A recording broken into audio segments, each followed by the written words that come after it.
My wife's words sliced through the stillness of our kitchen. Her mouth curling into a smug grin she didn't try to hide. Everyone's decided you're not welcome at my father's birthday bash. I looked at her, the woman I'd built a life with, and nodded calmly. Good to know. I left the room, steps deliberate, my heart not racing but chilled, as if a switch had flipped, rerouting every feeling I once had. In my office, I opened our joint account. The $56,300 I'd saved for our family vacation, flights, hotel, yacht, the full package, moved back to my personal account in moments. Then I called the travel agency and canceled every reservation. The confirmation email hit my inbox at 11:27 p.m. By morning, my phone showed 18 missed calls and a single text from her sister that made everything clear. You deserved better. I only learned last night. I'm so sorry. 7 years of marriage, and her family always disliked me. Too quiet, too perceptive. They preferred loud men with shallow smiles. I made my fortune discreetly, invested smartly, kept our life secure, and they despised me for it. I thought she was on my side. I was wrong. Her father's 60th was supposed to be my grand gesture.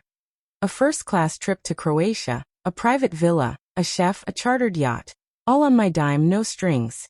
A month ago, I caught her whispering in the bathroom, assuming I was asleep. He'll never figure it out.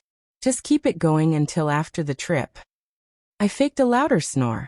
Then I started observing. The betrayal wasn't a sudden blast but a slow seep. Her texts deleted nightly between 11 and midnight. A second phone stashed in her yoga bag. Receipts for wine and dinners for two on our card when she said she was with her friend Lauren. One night, I followed her.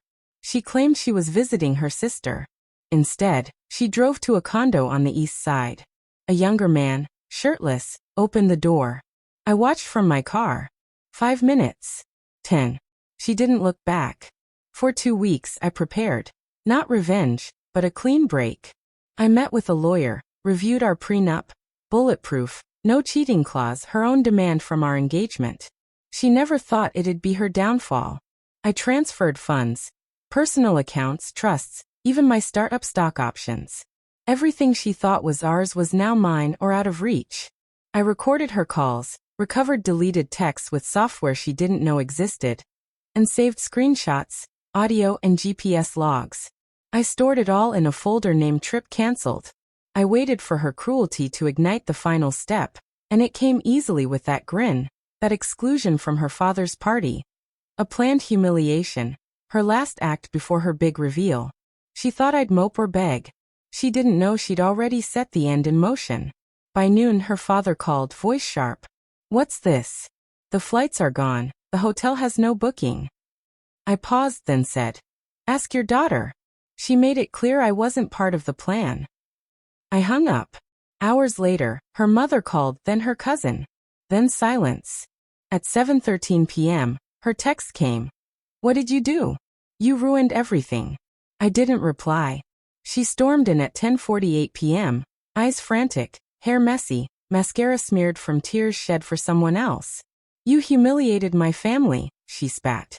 No, I said coolly. You did that. I just stepped back. She moved to slap me. I dodged. I know about the condo, the phone, the other man. Keep the car, the furniture. You'll need them when your family stops paying your way. I dropped a manila envelope on the table. Evidence, prenup, annulment papers. All legal. All quiet. Her sister's text sealed the end. They knew, your wife, her dad, the guy. It was all planned. The trip was their free ride. She was going to leave you after Croatia. Said you were boring but useful. My fingers tightened on my phone, not from surprise but confirmation. She used me as a cash machine with a heartbeat, her father in on it, laughing over premium scotch while mocking me. I sent the evidence to their family chat. Every image, every message, with a short note.